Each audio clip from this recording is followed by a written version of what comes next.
probably spelled Nikki Cross wrong. Yeah, I don't know. Nikkie. Nikai, not IE, What? not IE, not I, not IE, not IE.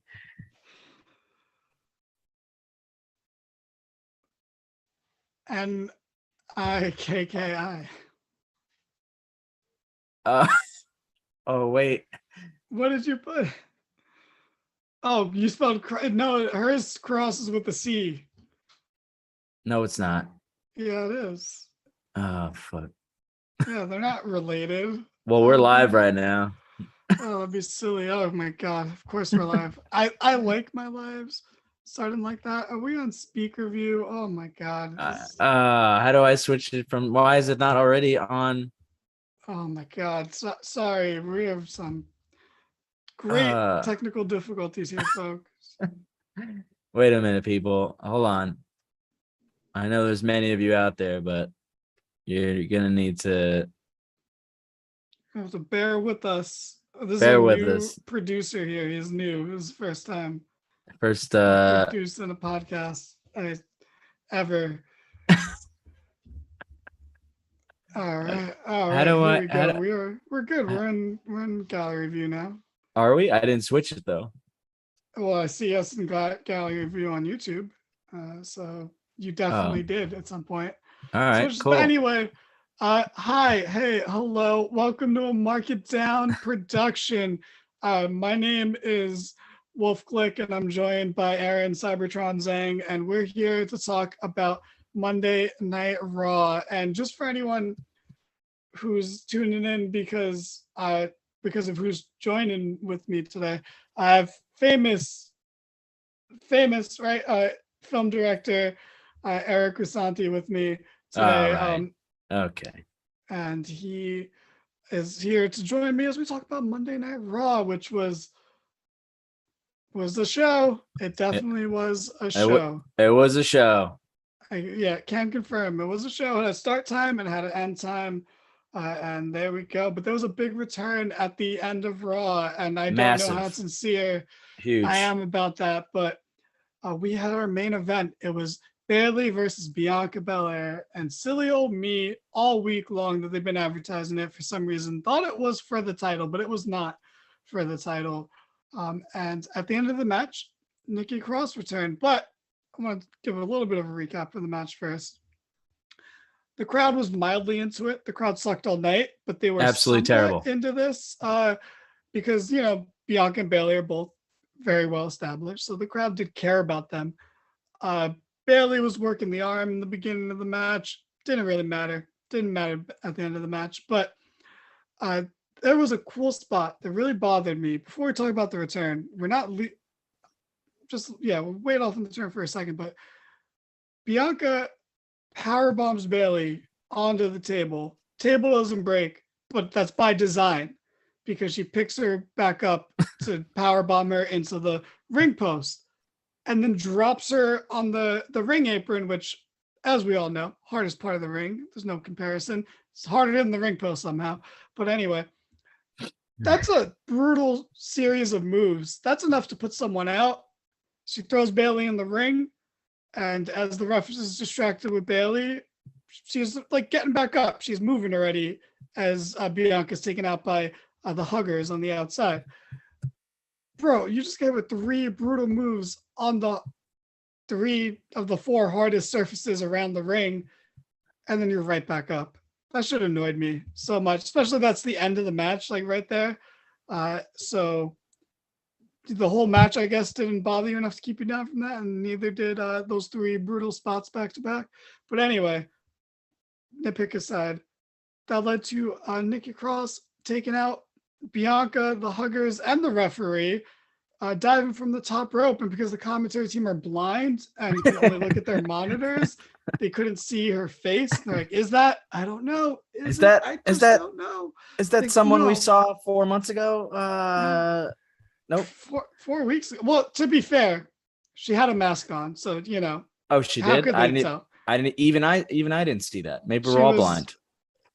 She was a superhero, before this, so she used to have a mask on. So they probably forgot what she looked like without a mask. So seeing her without a mask threw them off. So she throws Bianca in the ring, hits her spinning neck breaker as they still aren't sure if it's Nikki Cross or, sorry, Kevin Patrick isn't sure. Corey has at least figured it out at this point. By the way, Kevin Patrick, maybe one of the worst announcers of all time. I don't understand. I hate it. There's nothing about it that I like. He said something during one of the second to last match, and I was like, why? How did this guy get switched over? I don't know if that's an unpopular opinion or not, but I hate it.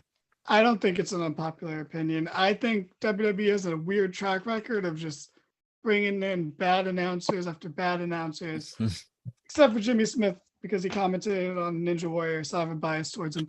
But yeah, that was dumb. But Nikki came out, she laid out Bianca, draped Bailey's arm over, and I don't know the referee's name because I don't know any of the referees' names in WWE because they don't have personalities. There's two ladies, so Damn.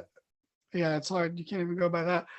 She ran down and made the count, putting over Nikki's finisher strong. That was a lot of time between when she hit it and when the 3 count was counted.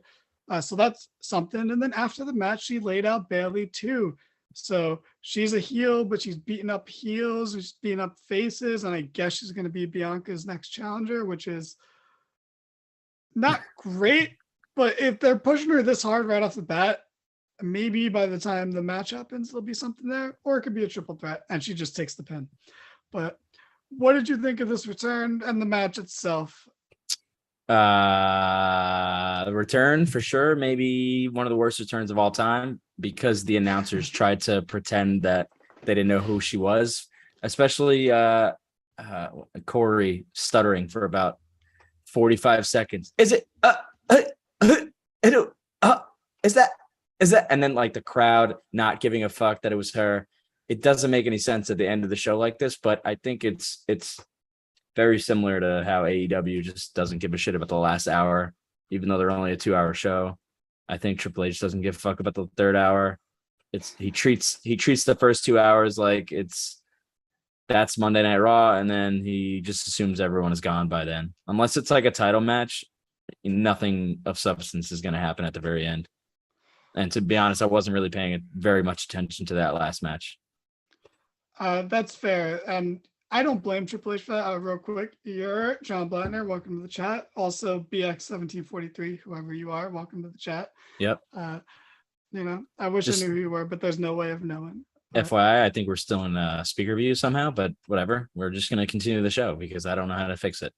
I think we are in speaker view, but I have it up on my phone and I see both of us at the same time. So I don't know. Like I think we're okay, but also whatever. This is just what happens with the you're right. Productions. No, you're right. No, we're good. Actually, because I was watching it about 10 minutes behind. So go ahead. Gotcha. Okay. That makes sense. But yeah, I don't blame you. The last hour of Raw is always a drag. I fast forward through a lot of it. And I also went down, I changed the cat litter and, did shit to build up more time to fast forward.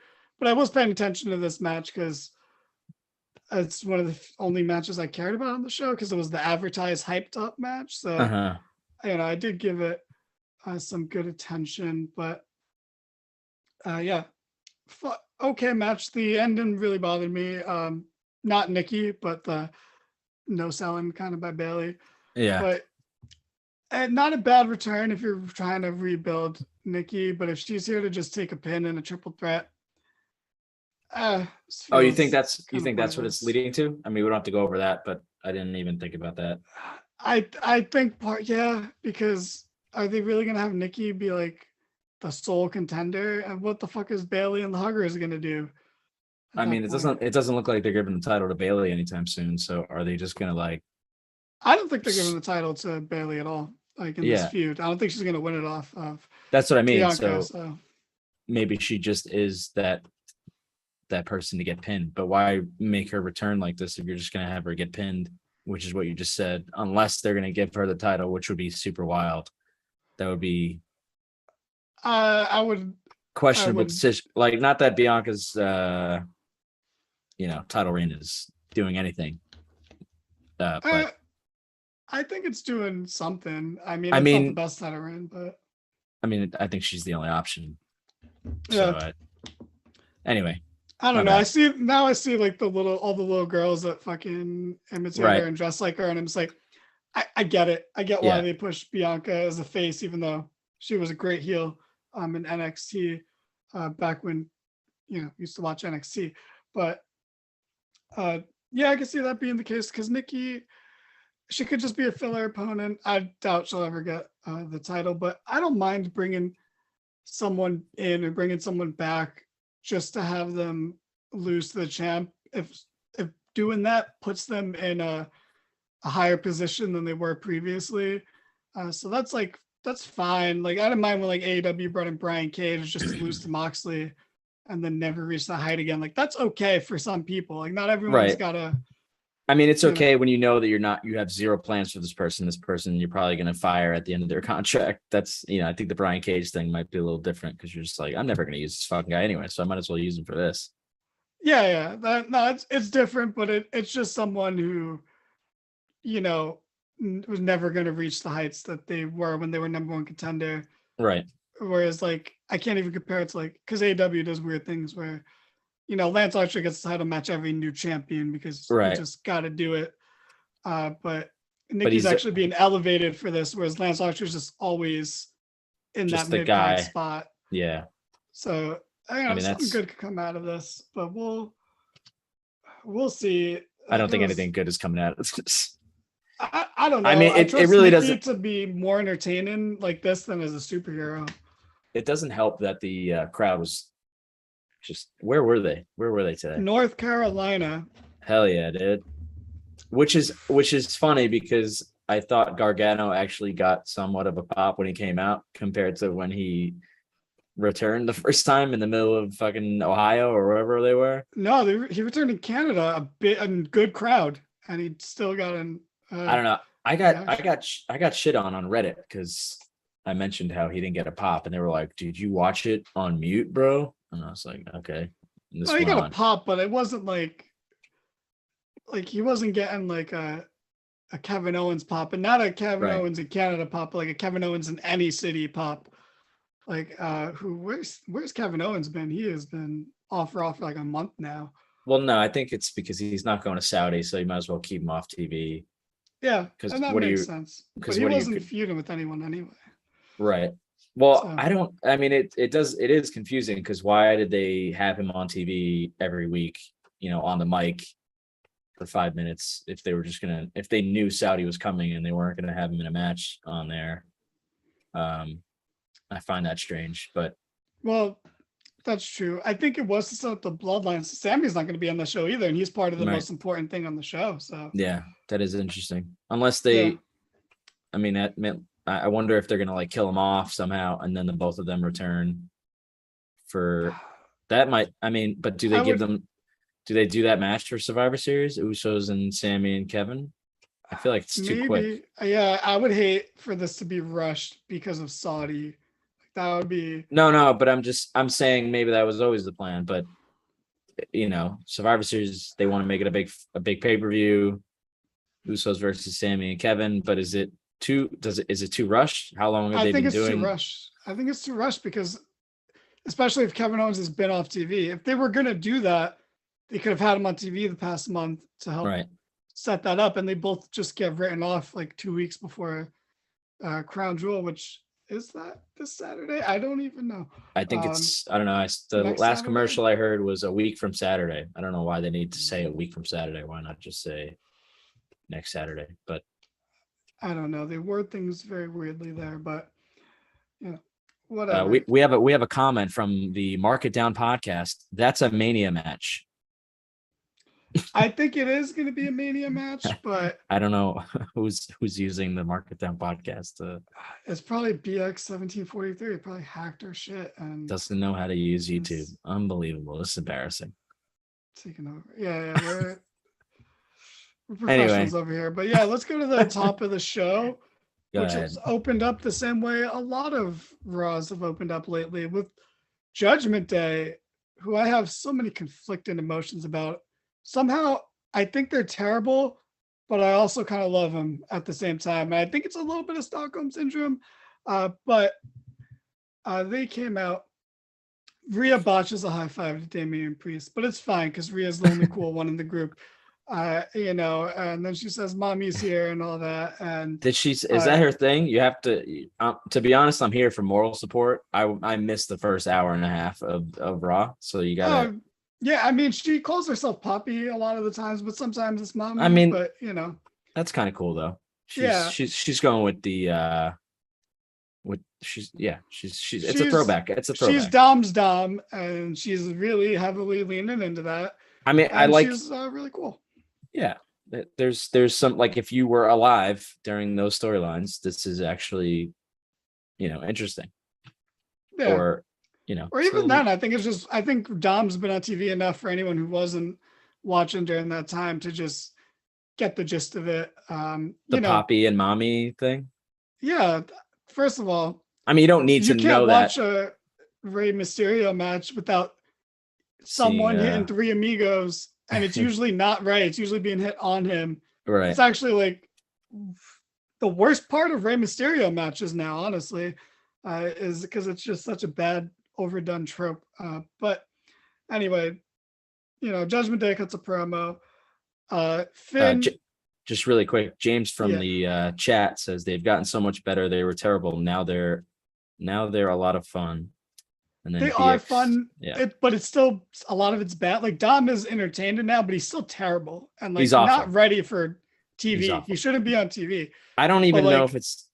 I was just gonna say I don't know if it's necessarily his fault. I feel like it's kind of like a Jungle Boy situation where I just think he's just got to be older to be cool. But then again, he kind of just looks like Sammy Guevara, and Sammy Guevara pulls off that like snarky asshole that you want to punch in the face in a well done way. So maybe it is Dom. Yeah, Dom sucks. You're right. Go ahead. Dom wishes he looked like Sammy Guevara, honestly, but instead he looks like a cartoon gangster mouse from an Italian mafia. It's the worst haircut of all time. It's gotta go. Absolutely. Like, I know what they're trying to do with the slick back hair, but it's cut in a way where it doesn't look good. I wish they would just cut it. Just whatever. Yeah, I feel like normally I see young people and they have really cool haircuts, but not Dom. But yeah, Finn is really good in this role too. Honestly, the way I like the way he cuts his promos now, where he's just an angry knows dude. He sounds like kind of stupid, but he leans into it. Like the way he said "my man Dom" in this, I can't do it justice, but it just made me chuckle for some reason. But then Dom got the mic, and this is what I mean. It's working because Dom is getting so much heat. He gets more. This is what I saw anyone on the show. Like, I did see this clip. He gets heat, but he botched like. Oh, he botches like his whole promo. I think it's always when he speaks, it's just so bad. And he said, like, because he was bragging about beating AJ last week, he's like, "Yeah, I'm built differently." So he botched the saying, which is, people say I'm built different, right? But that saying in and of itself is a botch of the English language, because would say I'm built differently. So in a way, I love it because it's a weird, it's almost meta, but it's Dom, so I know that's not what that was. He just botched being cool because that's like saying more harder. I hit him more harder. Yeah, but imagine it's not grammatically correct. They're in front of 20,000 people. Yeah, it's not a good look. When you look like that, like so it's a little tough. But then AJ comes out and botches his whole promo. I think he messed up like every line. Like, he said North Carolina wrong. And he was just, he was stuttering a bit. Very not AJ like, who's not the best promo, but is always usually crisp and, clear when he is speaking. So, I mean, as long as he's not talking about flat Earth, then we're great. We're good. We're golden. One day, oh my God, him and JBL in a room must be an interesting time. But we got a Carl Anderson versus Finn Balor match, which was fun. But honestly, the best part of this match was Rhea Ripley, because she fucking scoop slammed Luke Gallows to one of the biggest reactions of the night from the crowd. Who sucked. Okay. Yeah, it was fucking cool. I saw something that online. It said she just suplexed a 300-pound person, and I was like, "Who the fuck is 300 pounds out of these people?" but now that makes sense. I didn't even think of Gallows. Did she do it straight up? Did it look like he helped her in any way, or She did it pretty straight up. It was quick. It wasn't like it wasn't a slow start. It was just instantly. So obviously he definitely helped her to no? some I degree, know but there's I no don't have trouble believing that she could scoop slam uh almost anyone on the yeah roster. Like she for sure. is more, not to sound like JBL later in the show, but she's more muscular than a fair bit of the men's roster. So I don't have trouble believing that at all. But Finn gets the win after all the interference and shenanigans. Who hasn't lost a match ever since that report came out about Triple H really wanting to push him hard. So he just gets another win right here. There's just I get it, and they're doing great, but I think like the beginning, them losing so many times, and him, even though he's as good as he is, I still don't necessarily see him as the leader. But I don't know. Maybe I'm the only one in that. No, I think a good amount of people see Rhea as the leader and have no I wish problems with that. I wish they would like lean into like I want to know who the leader of this group is. Like let us know. I don't want like Evolution, you knew that Triple H was the leader. That AJ Styles is the leader of the club or whatever the fuck they're called, the OC. Or no, they're the club. The OC is the I don't know, whatever. But you get what I'm saying. I'm not. It just looks like Rhea's doing her own thing with Dom, but she's also part of this group that doesn't have a leader. Not to the point of like the BCC where everyone's doing their own thing, but still enough where I'm like, okay, who's leading this faction? That's fair. That's fair, but I'll Just give saying. it. No, I agree with that. I wouldn't mind having it be just more stated, but they did say originally that he wasn't the leader and they were all equal. So I guess That's what they're sticking to going that for for. now. That's fine. But it's also going to take a lot more for Finn because they did lose all the time, and Finn joined the group by losing to the group. So yeah, that's another thing. He wasn't even in the group, so how is he the leader of this group now? I didn't even think about that. Because they beat him and they're like, oh man, this guy would be a great replacement for Edge. Somebody who sucks just as equally as Edge. Or more, sucks way more than Edge. Edge has barely lost since he came back. Finn's done nothing but lose. So fun match, fun angle with Rhea. They're clearly building to it because later in the night they had two backstage segments where the club or the OC were in the locker room recovering, and Gallus was horny after Rhea scoop slammed him. Was like, I'll handle the Rhea problem. And then he came back having clearly gotten punched in the nuts. And, I hope they release like it online, like the footage that happened. I just think it'd be funny, but I actually kind of enjoyed it. And they're clearly building to Rhea getting comeuppance, which is good. It's also weird because I don't know if you've seen this around, maybe on Reddit or something, where people are like, I just think it's unfair that Rhea isn't getting comeuppance, and like people are getting really mad. Wait, what is her about Rhea needing to get comeuppance for constantly hitting dudes and not being hit back by them? Oh, comeuppance in that sense, like like another dude needs to beat the shit out of her kind of situation. Yeah. That's kind of what the internet seems like they're going towards. And I'm just like, I think this is building more towards like people like Beth and stuff, like stepping up to Rhea. Right.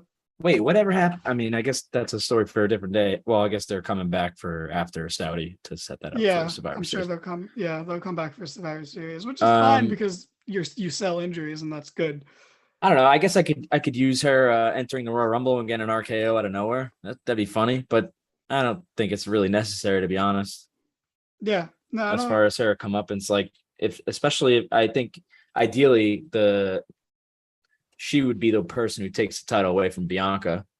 So yeah, ideally, I mean, she's probably the biggest. I don't even know any other women on the show, to be perfectly honest, other than Bailey, but it's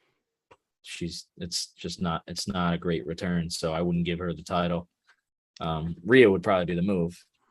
I don't know I if think you. Rhea is definitely the move. The only other person is Charlotte, and I actually genuinely believe they would have Charlotte come back to put over Bianca. So That's a I'm good. not even worried about that. Well, if they bring, sorry, I mean we don't have to veer off too much, but I guess if they bring Charlotte back as a face, Ugh, I that already no, doesn't work.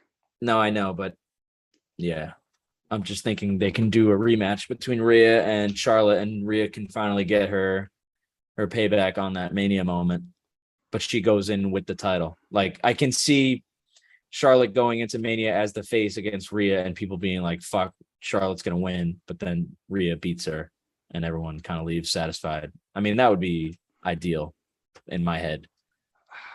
Too Yeah, much? I've gone too far. no, I just think it's I don't know if it's ever It gonna would be the happen. two. I don't trust that combination anymore. But like since Bianca and Charlotte's never happened, and they've had Bianca beat all the other horsewomen, I think they would just have her beat Charlotte to like solidify her. Because I've said it like months ago, but I genuinely believe the title matches have been clear for months, where it's going to be Bianca versus Charlotte for Raw and Becky versus Ronda for SmackDown. Yeah, Bianca beat all the horsewomen, finish it off by beating Charlotte, and then you have Becky beat Ronda like it should have been at the WrestleMania that I was at. But that's what I think is going with that. And then Rhea can beat Bianca whenever for the title, Yeah. because I think she's gonna just keep getting more and more over, and they can bring back a bunch of people for her to beat along the way. Like I think we'll do Edge and Beth at Survivor Series at some point.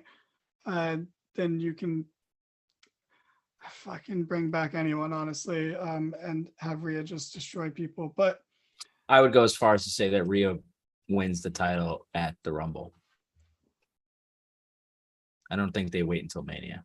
I think the Judgment Day is already like a hot commodity and whatever. Sorry, we can. no, We no, can... I can see it that way too. It's one or two ways it's gonna happen. I just think that's the plan. But if Rhea wins the title, I don't care what they do at Mania. I think it'll be great. But anyway, it's all built Just into something good. I think the payoff for this will be fantastic. But really, really quick. The Pre-Punk Club says the Market Down is the best wrestling podcast around.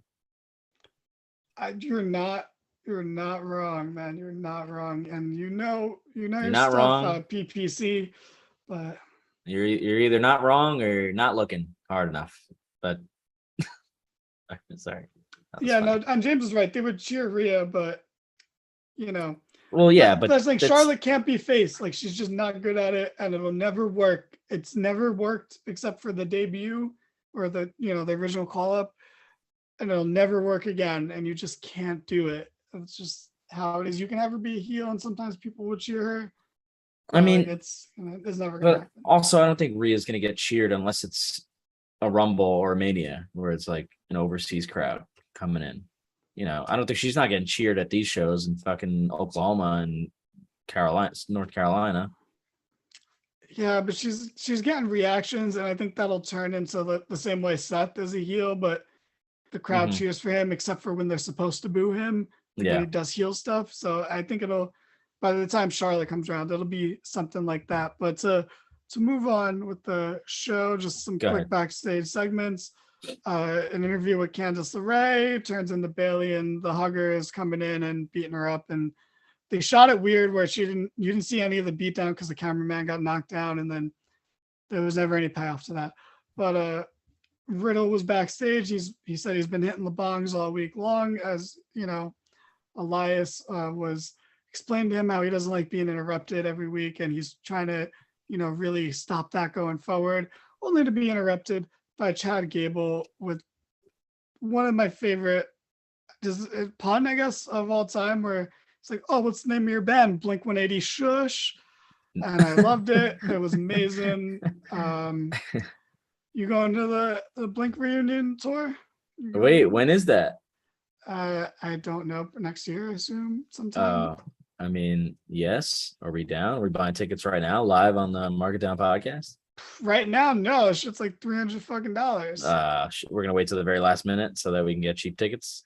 Absolutely. I'm not paying. The most I'll pay for them is 100, bro. I'm not Oh, paying. wait, just really quick. You skipped the whole match apparently. Of what? Or am I reading this incorrectly? So after the after Finn Balor won, they did R-Truth versus the Miz. Oh, that wasn't after. We're getting to that. That's coming.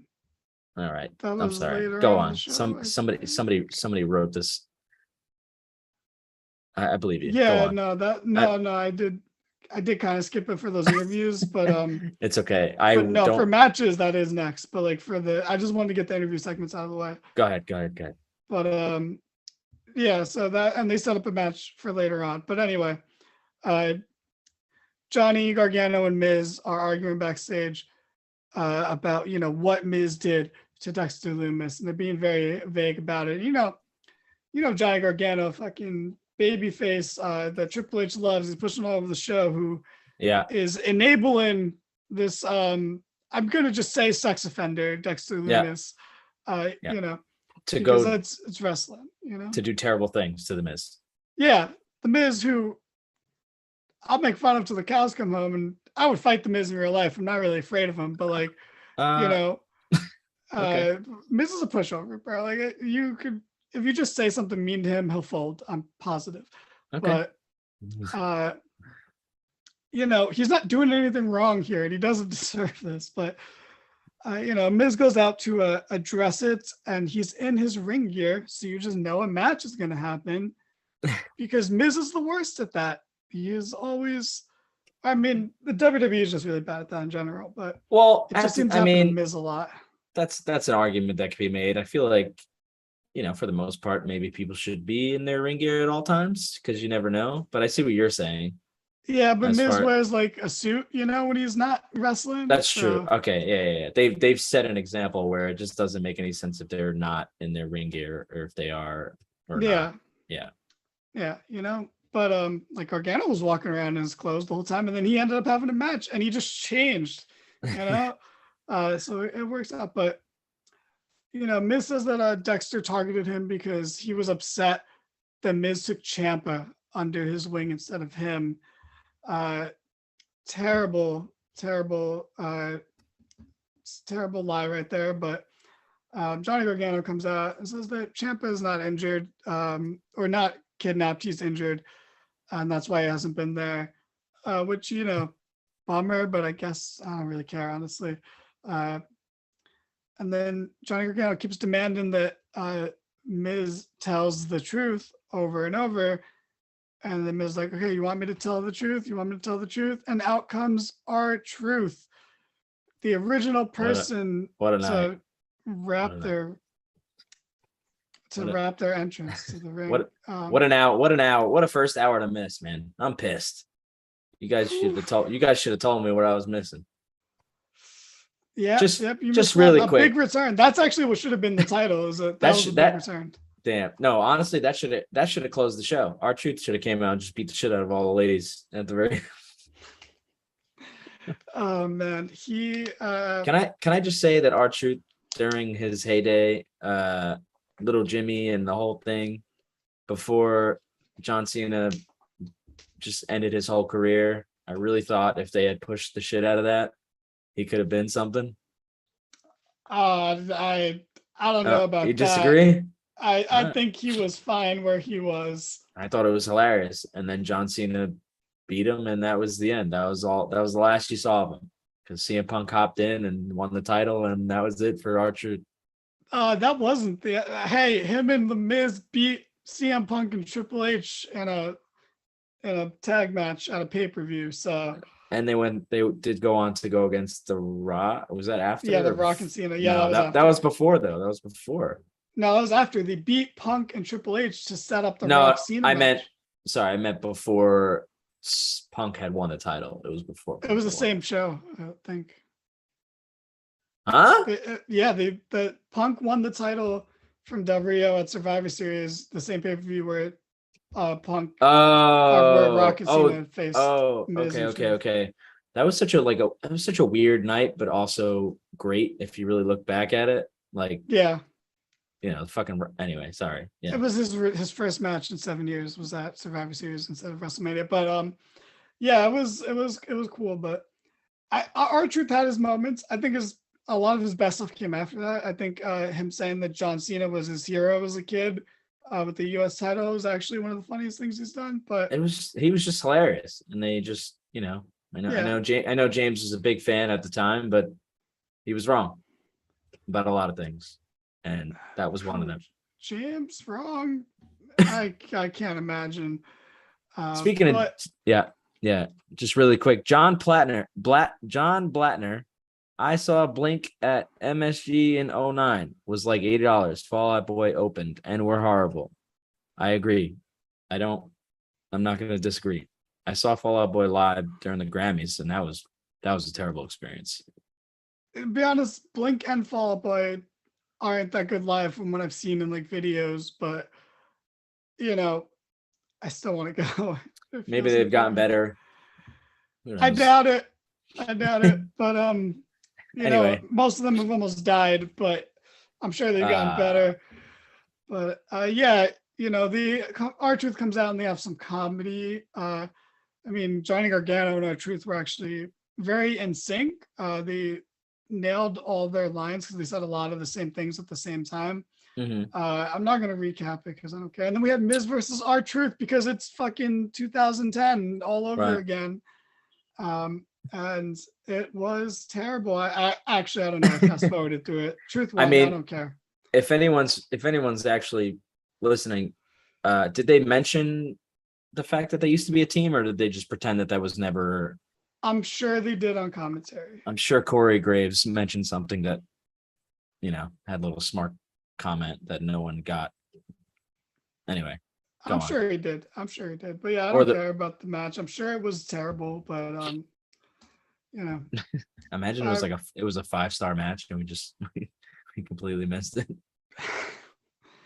I'd still sleep at night. I think I wouldn't be too bothered by it. But then all those other backstage segments happened, and we had Theory versus Ali, and Seth Rollins came out, and oh boy, was he one of the only people to get a normal good reaction from the crowd. Like, God, this crowd sucked. I know you've said it and I've said it already, but Their hearing the crowds. pop for Seth has really solidified like how bad this crowd was for most of the show. I mean, I don't know. I mean, at some point you can't even blame it on the crowd. I mean, you can blame it on the crowd because you watch an AEW show. AEW's worst show and their crowd is still better than WWE's best show and their crowd. It doesn't make any sense. So It's because I think I have figured this out. All the passionate fans are going to the AEW shows, and the casual fans are going to the WWE shows. And right. The casual fans are just buying tickets because their kids want to go, and they're just like standing there and not knowing who the fuck anybody is. And the kids are probably I don't know. I honestly don't know because like the AEW product is more. Sorry, go ahead. We can. no, it's fine. No, but perfect example. When's the last time you went to a WWE show? I mean, I almost went to Raw after Extreme Rules, and I would have probably killed everyone in that arena. I would have been absolutely livid because the only reason I wanted to go was to see Bray, and the motherfucker wasn't even there. I would have been pissed, dude. I would have been pissed. I almost went to Extreme Rules because I knew Bray was going to be there, but I think I would have kind of been pissed because I would have had to driven to fucking all the way to Philly and probably spent the night because I wasn't going to drive 2 hours back because I would have died. And then Bray only showed up for the last. I mean, it wouldn't have been worth it at all. It was a great moment, but I would have been pissed. I would have been pissed for both shows, and I think I've learned my lesson to never go again unless I don't know. I don't know what they're gonna. I mean, maybe we'll all hit up WrestleMania just because, but outside of that, I can't see myself going to. Yeah, I was gonna go to the MSG Raw, and I was like, why? I like the one right before SummerSlam. I was like, the day of, I was like, yeah, I'm gonna buy tickets today. And then I got to work, and I was like, why? Why? Like, why would I go? No. I'm like, I don't get it. Like, I went to WrestleMania 35 specifically when the main event got announced because I'm a Becky Lynch mark. And I was like, oh, she's gonna be the main event. Cool, I'm going for sure now. Whereas I was like, I probably wasn't gonna go before.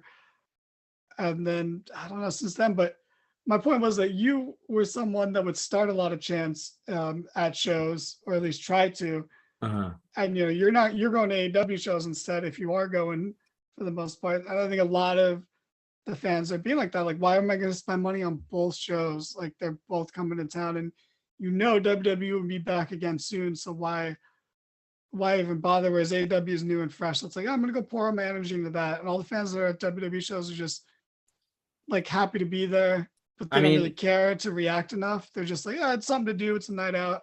And right. it's like, I see clips on Facebook still where like there's always one little thing that gets them into it.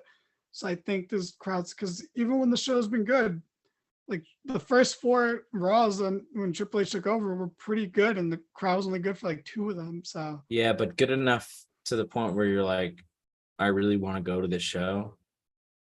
well, I'm I saying don't good think enough so. to react if you're there. Yeah. I mean, if you're already there, if you're like, fuck, I already got tickets to the shit. Yeah, I guess. Yeah, there's something to react to. But outside of that, a Triple H WWE does not get me to want to buy tickets still to this day, which is I don't know. I find that unfortunate, but the ratings and people that critique the shows say otherwise, which is odd to me. I think there's just a lot of hype still. And people do get a little defensive, a little tribalistic about it. So they almost convince themselves they like something more than they do. Yeah. Uh, which whatever. That's a whole nother argument that we could have a whole discussion about on the Sorry. Yeah. podcast. But Anyway, go ahead. Go ahead. I'm sorry. Where no, were you? no, no, no, I don't care, man. We can get off the fucking rails. I don't care at all. The people But are waiting. yeah, so we had Theory versus Ali, and like I said, Rollins came out to do commentary. He's one of the only people on the show.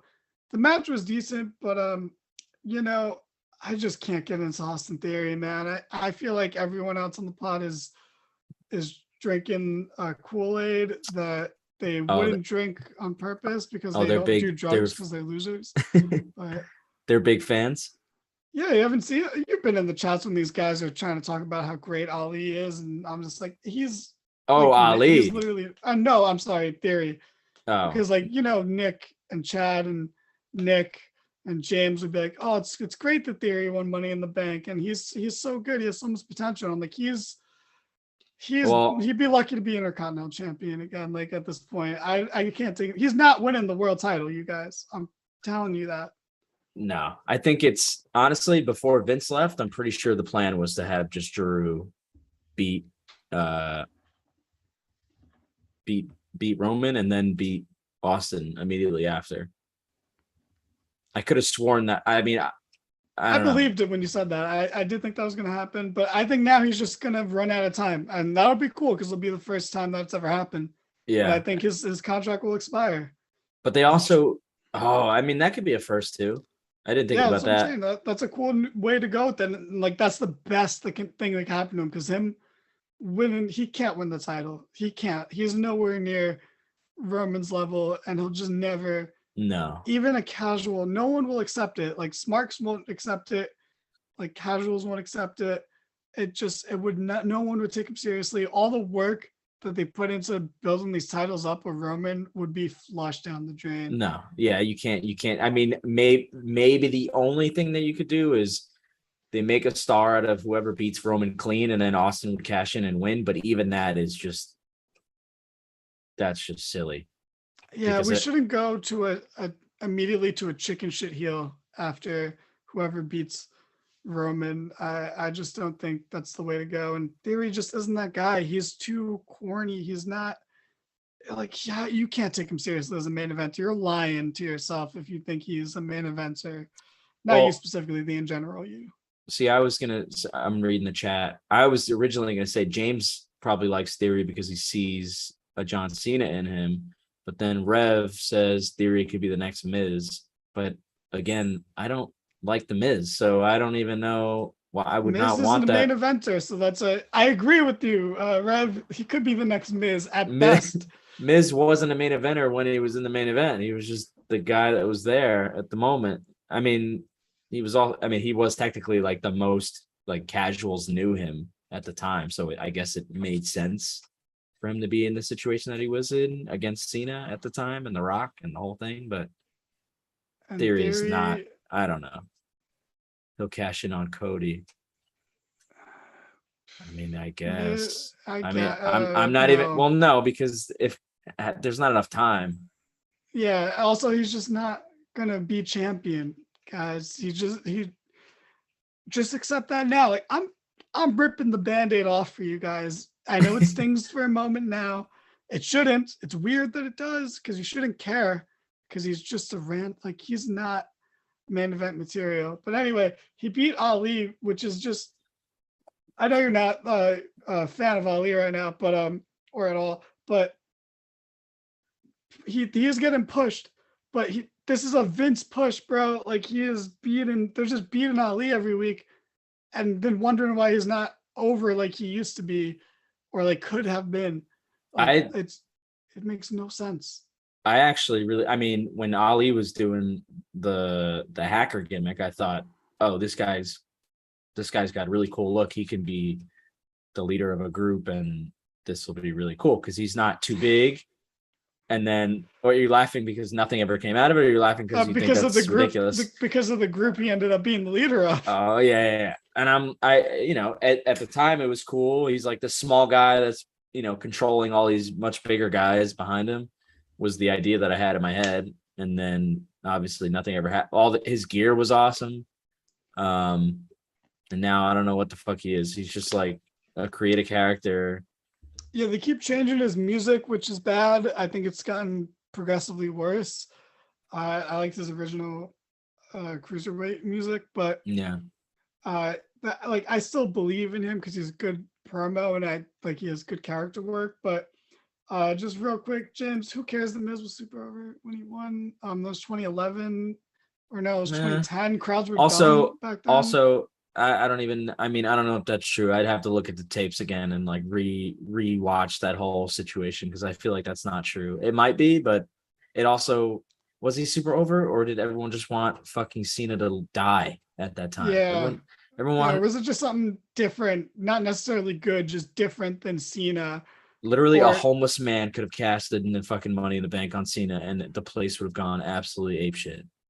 yeah, yeah. But anyway, Miz isn't something to aspire to be. um Theory is never gonna be what Vince McMahon wanted him to be, and Ali could be so much more. But beating him over and over again is not gonna get him over as a babyface, and that proves that as great as Triple H is, he still has these bad booking philosophies like Vince did because how many times have we heard Triple H defend the booking of Daniel Bryan going into Yeah, 2014? That was the plan all along. We're just yeah, getting yeah, him yeah. over. I was like, no, he was There's over it. There's despite no you beating way. him. There's no way that was the plan, bro. Ever since then, they think, oh, we want to get this underdog babyface over. We'll just beat them over and over and over. And one day the crowd will just erupt in support with them for them. But that's not how it works. Okay. Like Bryan was the exception to the rule. Becky was the exception to the rule. Punk was a different case altogether. But like these people get over in spite of it, not because of it, but they still have that mentality that if you just beat a babyface over and over again without, there's no reason for it though. Like Bryan was over before they fucked him over with bad booking and started beating him. Like, Becky was over before they had Charlotte win the title and that match shouldn't have won it. And like Ali had nothing before this. He came back and lost immediately. Like, and then why would the crowd care in their defense Right. unless they watch like, online wrestling, like if they're part of the online wrestling community, unless they saw that Twitter promo he released where that never got to air, like they I wouldn't mean, know how good even he even is. even then though, like it was good, but it didn't really get me excited seeing him do that because I didn't really even know what. I just figured it would lead to absolutely nothing. I at this point I think he just did that on his own. He didn't even ask anybody. He just did it because who's going to tell him no? I don't even know if I don't think he wants to be there anymore. So Yeah, I um, still believe he doesn't want to be there, but just hey man, if you want to leave, Just get into a fight with one of your coworkers. It's fucking foolproof. Listen, just go in the back, punch Triple H in the face, and call it a day. I don't understand what the big deal is. Yeah, like tweet about it first so everyone knows you're gonna do it, and then just go do it. It's totally fine. We were talking about two different situations. Okay, I know. Isn't that the beauty of AEW right now? So it could be. we can draw from so many things, or maybe just sandbag. I don't know. We could draw from the Britt Baker Thunder Rosa stuff. Sandbag your opponent. Get into it, but pretend your back's hurt. Whatever you want to do. Did you see this? Almost squashed someone. I did fast forwarded through the whole thing. I don't even know if he fought one person, no. two people. Not only did he fight one person or two people or three people, he fought four people. And MVP put on a promo that I don't even want to recite it because it was just fucking stupid. The commentators mentioned Big Show. Mentioned how he was. I'm pretty sure they mentioned Big Show that he's bigger than all your favorite giants. They listed a bunch of giants, then almost beat four guys, stacked them for the pin, as I think he's been doing for the past several weeks. And that was the end of that match. Sure. I totally believe you. Good job note taking on that one. Yeah. So that's how I started the show, and that's how. Oh my god! I'm sorry. Thanks for coming on, despite that. That's how I should have finished the show too. I should have said, you know what, fuck this. Yeah, I don't know. Actually, the reason I stayed was because of I think what the next segment is, which is. Go ahead. No, I feel like you're talking about the segment after, but next we have the Elias versus Chad Gable match. No, that is why I stayed. That is why you stayed? Oh, wow. Because, well, I didn't realize Elias returned last week. I thought it was this week. So I was not excited, but I wanted to see what they were going to do. And then they threw him in a match, and I was like, oh, they're not going to do like a big guitar promo kind of situation. And then we watched Elias and Chad, and I didn't understand why these two were in a match together, because you're trying to push Elias, and I mean, I guess Gable could take the loss, but I don't know. I just thought it was an odd pairing for this. I don't think it was that odd. See, the Alpha Academy are just part of everyone else's stories now and not their own. They're just proverbial henchmen for people at this point. So it's fine. And they're doing something with Riddle and Elias, I guess. So they need a team to come together to fight. The Riddle thing just threw me off. Like, this guy's just if me and Danny were wrong about anything in the last year, I think it comes down to Riddle. Like, we were talking like this dude was going to be the guy that beats Roman. He's the biggest thing going. They can't fuck this up. They can fuck it up, but they haven't yet. He's and no, this is a disaster. And Triple H fucked it up. Vince didn't fuck it up. Yeah, exactly. He got fired before he could fuck it up. That's what makes it even worse. It's like you can't even blame it on Triple H, because this is another level of just, I don't want this guy on my TV anymore, because it's not even he's not a good actor. The Seth feud, made us realize that. It also made us realize how great Seth is, and just like he deserves so much more. But anyway, the Riddle shit is just, I don't know what they're doing. Like, why does Elias just came back? Now he needs a friend. He just came back. Why doesn't he need friends? I mean, for Elias, this is great because has a story and something to do, as opposed to normal, which is just come out and get interrupted by any babyface and then lose to them.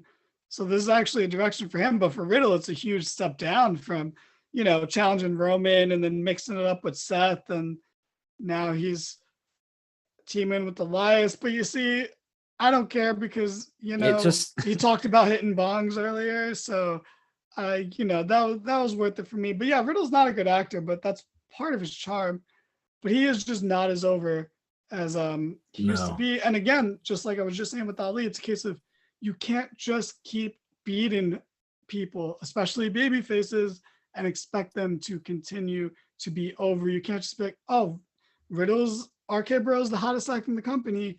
Let's beat Riddle every fucking match he's in because he's over as fuck, and it doesn't matter. It does matter because him during the summer is nothing compared to him now. He was at one point like the most over babyface in the company, and now he's not even close to that. But he gets a good pop. The casuals recognize him as someone to pop for. But then that's it. Like with anyone else, WWE fans are conditioned to pop for entrances and finishes, and they're kind of sit on their hands for everything in between. But speaking of entrances, I hate Elias' song. oh yeah, it's so bad. Like this is why awful. It doesn't work. You just have him out there and he plays a song and he gets interrupted. The formula is repetitive. It's a worn out trope, but it's better than him walking out to his generic nothing entrance music. Because it also still gives you, still gets you excited. Like it's, he's going to say something funny during his promos. Even, he's going to shit on the crowd and then somebody's going to come out. I'm okay with that. The show's 3 fucking hours. You can spend, but also he's going to be a guy where he kind of has to rely on that because watching this match with Chad Gable's somebody who can make anybody look good. But this match was, Elias is a fantastic character, but once the bell rings, nah, he's too much of like a big guy. He's got the tight pants on. Like it's just not. I don't know what it is. It's not entertaining when he's in the ring. I don't know if he needs to come up with some sort of a gimmick while he's in the ring to make it interesting. But I mean, Chad Gable makes it work. So it was very obvious that Elias can't do the same. I don't know. He can't. And that's the thing is Elias, he is a big guy, but he doesn't wrestle like a big guy. He doesn't wrestle like a small guy. He wrestles like a generic guy. He's just a clunky dude. And he has nothing special. Mike, just real quick, Rev in the chat. Kevin Owens killed Zeke. I'll be right back. And it's a tragedy. Yep. And it's the worst tragedy in the history of wrestling because, it's nice to have Elias back, but losing to Ezekiel is just something that the wrestling business couldn't take. We could see that you don't have pants on, Eric, just so you know. Shit, man, we're going to get demonetized now. Oh, my God. But, yeah, Zeke's gone. And no, we haven't had an Owens-Elias interaction yet because Owens hasn't been there for 4 fucking weeks. But I'm sure we'll get that one day. Thank you for flashing the Market Down universe. I'm sure they appreciate that. But yeah, boring match. I miss Ezekiel. Did you catch me in my underwear?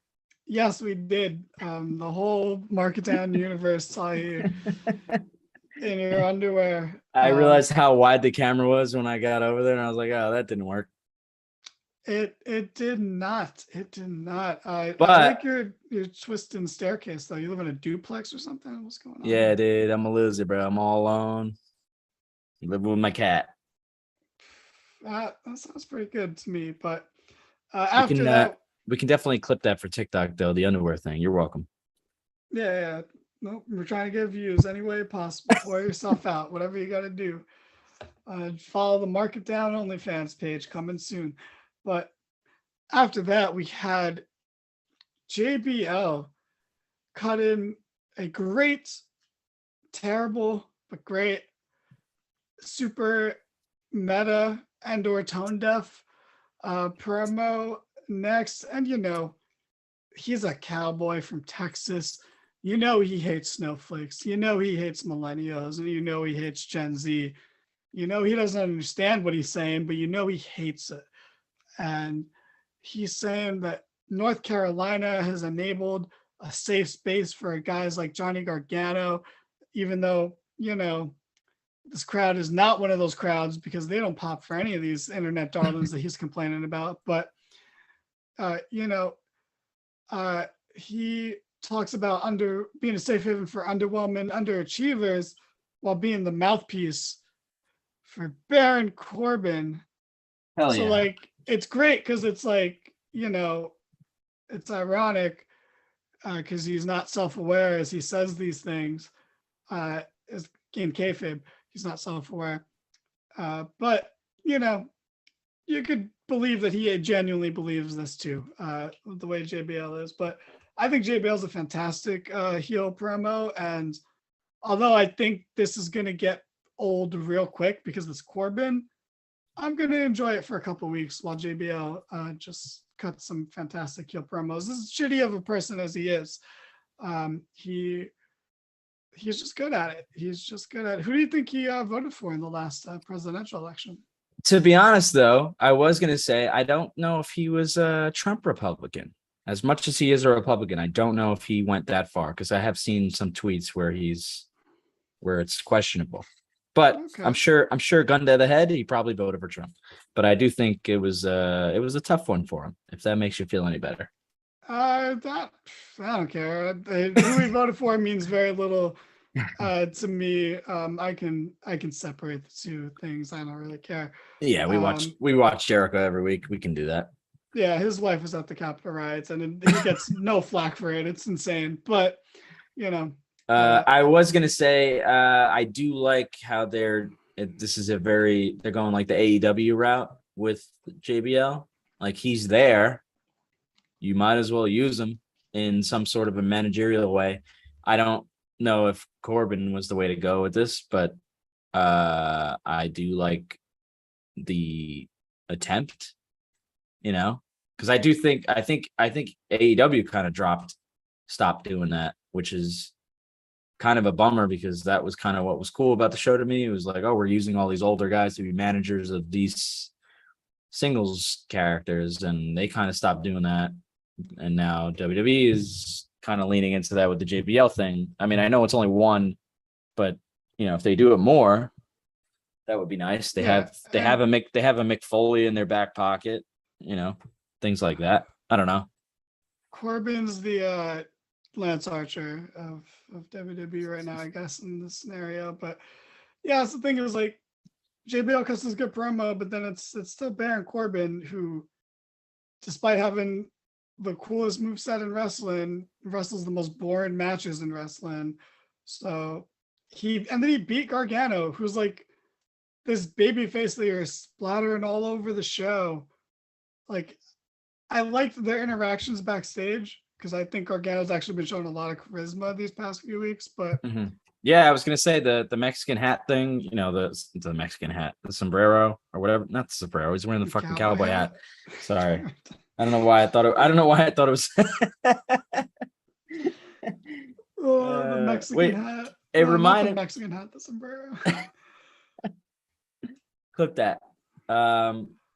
I don't know. I think no. Okay, that's what it was. It wasn't that he was wearing a sombrero. It was that it reminded me of Lesnar when he wore the sombrero. Okay. I'm sorry. Okay. I can see how we got there. I had three thoughts in my head, and I was like, wait, none of this is making sense. Yeah, it was kind of funny. I mean, it was a little, it was a little campy for me, like John Cena funny kind of thing. But I'll take it. It's whatever. They're trying to give him some personality, which is nice because it's not something that he really has. Yeah, and I think it's been working, but I don't know. Then to just beat him here like that. That feels like a waste because he's not even in this feud. He's in another feud. So why are you beating him for Corbin? Like you could have built to that match because now I wasn't a fan of Corbin getting the win here.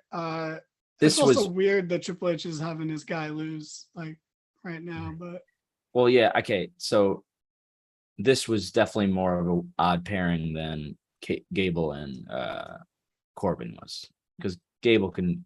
I mean, who did Gable go against? Elias.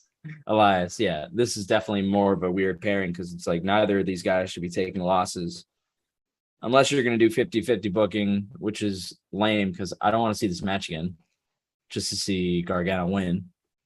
But then Gargano would be in two feuds at once. Say that again. Then Gargano would be in two feuds at once. Right. Because he's in the Dexter Lumis feud. It's just there's a lot going on. Yeah, there's a lot going on, but I don't know.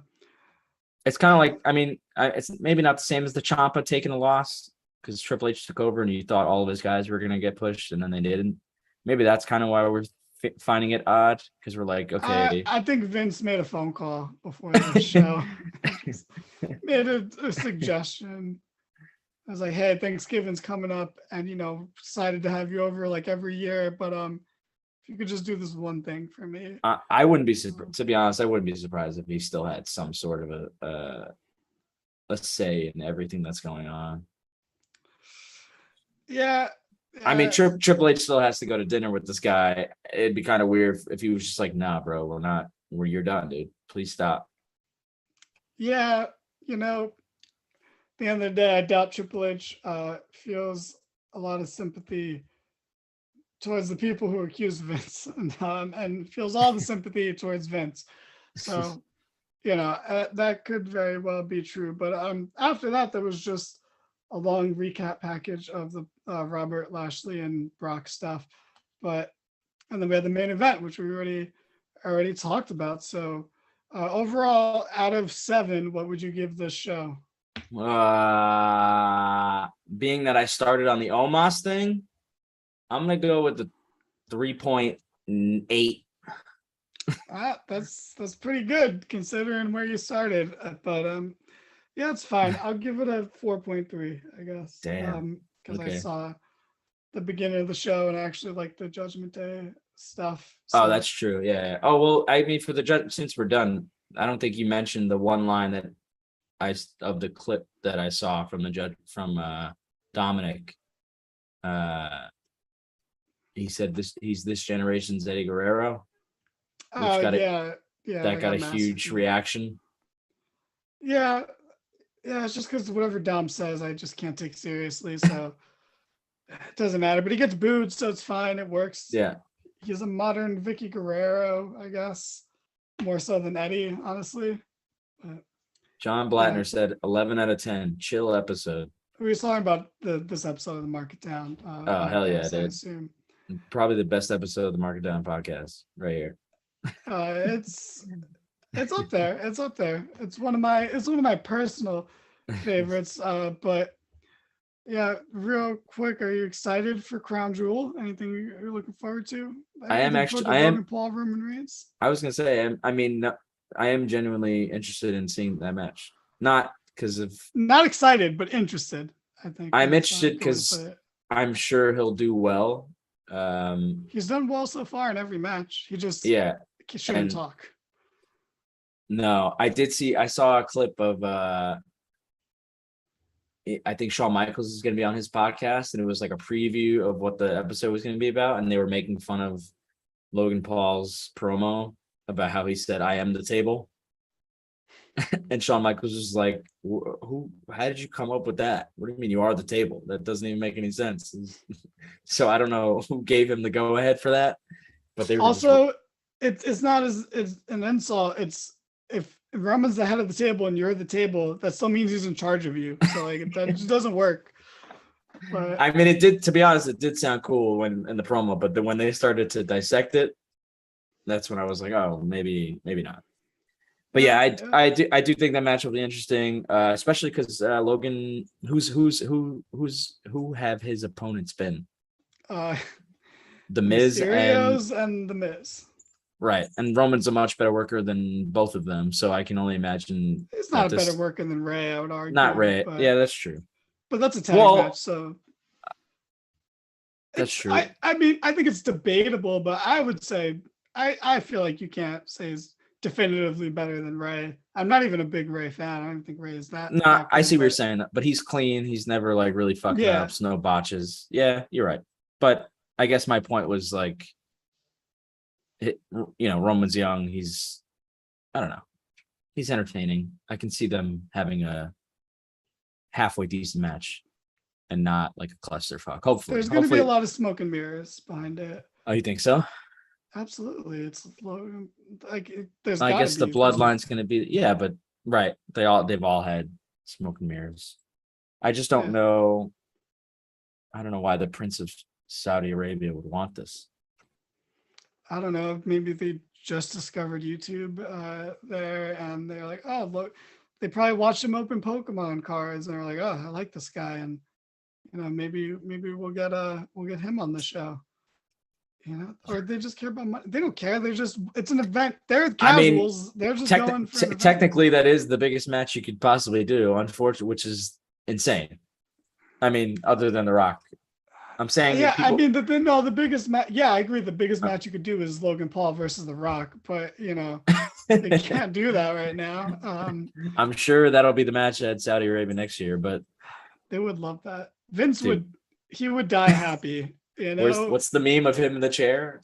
Yeah, that would be a wet dream of his. And honestly, in terms of like name value, you really can't get much bigger than that. But no, I'm not hating on it. I'm glad, to be honest, I'm glad they're doing it at this fucking show. It's a match that you know what's going to happen. It's not something that I feel like I'm forced to watch because I think they would be dumb enough to like switch a title in Saudi Arabia kind of thing. Like if it was like Brock versus Roman, I'd be like, fuck, I got to watch this fucking thing now because they may be dumb enough to give it to Brock in front of wherever the fuck they are. But with this, it's like, all right, I don't really need to watch it. I'll watch it. I'll watch it knowing that I'm just going to have fun watching it instead of stressing about them making a stupid decision, which is basically what I've been doing for every Roman match for the last 6 months. But yeah. But like none of them have really been good. But that's true. Yeah. But I get your point. I do agree with that. But real quick, Eric, when's your birthday? Is this a setup? No. April 20th. Oh my god! Wait a minute. Gosh. Hey, Danny, Danny, when's your birthday? Oh my god, it's so funny. You should ask. My birthday was technically now 2 days ago, but it was Sunday, the 23rd. And John Blattner wished me a happy birthday, and I appreciate that, John. That was very nice. But no one in this podcast did. Wow. Monsters. That's unbelievable. That's unbelievable. You know what's crazy? What's crazy? Hold on. The thing is, I'm not on Facebook. And Facebook tells me when people's birthdays are, Yeah, absolutely. No, that's fair. We all do that. Facebook is a calendar, otherwise we just wouldn't know. But no, I light a blunt for your birthday every year. Do you? So yeah, I do. That's unbelievable. On April 20th, I'll smoke a blunt. And what did I do, Danny? What did I do? It's your birthday. What did you do on my birthday? I don't know. What day was your birthday? What day was your birthday? Sunday. Yeah. I was having sex with a lesbian. I don't think you know how that lesbians work then. Well, that's a story for another time, ladies and gentlemen. Yeah. So yeah, no worries. I just wanted to put that on the air while certain people aren't here to defend themselves, and that's fine. But I'm out here slandering Rev and Chad. As first of all, Chad quit the podcast. Chad's not even here. I haven't heard from this guy. Like he quit. He's out. What happened with Chad? Where's he at? He's sick of us steamrolling him on the podcast. We don't let him get a word in edgewise. That's a good point. That's a good point. I do watch for Chad, and he never gets to talk. Never. Yeah, we always cut him off, so that's our fault. But anyway, everyone, we gotta go. This is the longest Raw fast forward I think we've ever had. So we don't have to go. I'm having fun. Can we stay? Yeah, sure, we can stay. What do you want to talk about? I don't know. What'd you do for your birthday? Cried a lot, obviously. Like, what else do you do on birthdays? Like, fucking cry and be sad, get depressed and shit. I do that. Pout. I do that when it's not my birthday. Yeah, but like you got to be. It's festive when it's your birthday. Like you have like a pocket full of confetti. You shed a couple tears. You throw the confetti up, and then it mask the tears for a few seconds. You just be a little extra festive about it. Maybe you put on the birthday hat so it's even more sad to look at. Like you're not gonna do that on a normal like day of the week when you're just crying and being sad. You're gonna do that on your birthday. You should have taken a photo of you wearing the birthday hat and sent it to the group chat so we could all feel sorry for you. But you should have sent it yesterday. No, I wouldn't dare try to make you guys feel bad. I wouldn't do that. So you know, that's okay. I agree with John in the chat where he said hashtag mark it down. That's it. Yeah. Or he had emojis there, but I can't see what they are. I think it's someone Those are writing. those are writing emojis. Oh, Yeah, because you're which we are weird because we're writing a bunch of short films together. You know, Yep. that's all Yeah. happening. Yep. This is a group effort short film that we're Yeah, multiple. It's not just one. It's multiple. Nope. We got a lot of We got a things lot. cooking up. We got a lot of things cooking up with the podcast. James is gonna rap. He's still working on that. Yeah, we've It'll been talking happen. about this. So we said, what did we say? 100 subscribers. We've now multiplied that by 4, and we still have no raps in sight. That's 100% James' fault because every time we're gonna practice the rap, he doesn't show up. Like today, Some similar, very similar to today. Yeah, What is very it? similar today. That's also one of the reasons Chad quit, but he didn't want to make that like the focal point of it. That's like a small part of it, but that is a part of it. So it'll be one day we'll see Chad again, and hopefully we'll try to iron things out. Like Triple H did with Ultimate Warrior and all those other people he helped iron things out with. He's gonna iron things out with CM Punk soon, apparently. Oh, Anyway, absolutely. Guaranteed. But yeah, we're gonna. John says, R.I.P. John Luke Goddard. Goddard.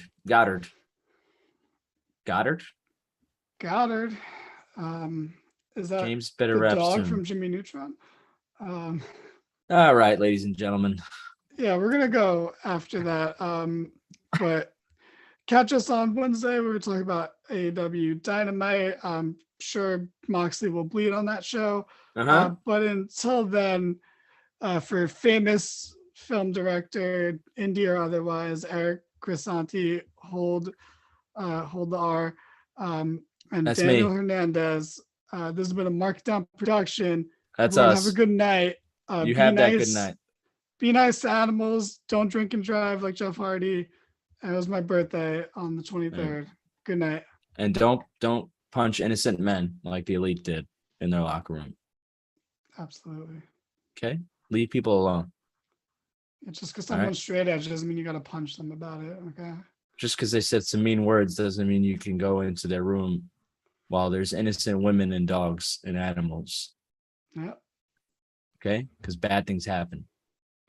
Sometimes you get beat up by one guy when you and 3 of your friends are standing there. And then it's embarrassing. So embarrassing that you have to ask your boss to fire that guy because you don't want to come back to work against the guy who beat up you and 3 of your friends all by himself. Well, it's going to backfire because that guy is going to go back to WWE, and him and Cody are going to expose you guys for the monsters you are that drove both of them away. So now, not only did that guy get paid $5 million for 1 year, he's going to get paid $10 million for a year and 2 months because you guys don't want to deal with him being in the next room. Yeah. Also, Rev, it's not slander if you say something in a sarcastic tone of voice, so we're fine. But yeah, we're gonna end on that note. Eric, you gotta end it because you're the one on the YouTube. That makes things awkward here because I don't know how to do that. Well, while you figure it out, I'll just say good night to everyone again. Good night. Right. Thanks for being here, John. Thanks for being here, Rev. Thanks for not being here, James or Chad. What the how fuck? How funny would it be if you just left the Zoom call and it was just me staring at the screen trying to figure out. Yeah, I almost did because I'm so used to just hitting leave to be done. So I almost did that. I had to stop myself. And then you would have been on for who knows how long. You would have gotten up and fucking taken your pants off again. You go to you go to YouTube and it's just me staring at the screen. Still trying to. How the fuck do you all right. Do I just end it on Zoom or I think you ended on YouTube. I don't know. Rev said upper left-hand corner. YouTube. Stop live stream. All right. Have a good night, everybody. I'm going to wait an extra 3 seconds because it always cuts Rev off at the very end. So there we go. And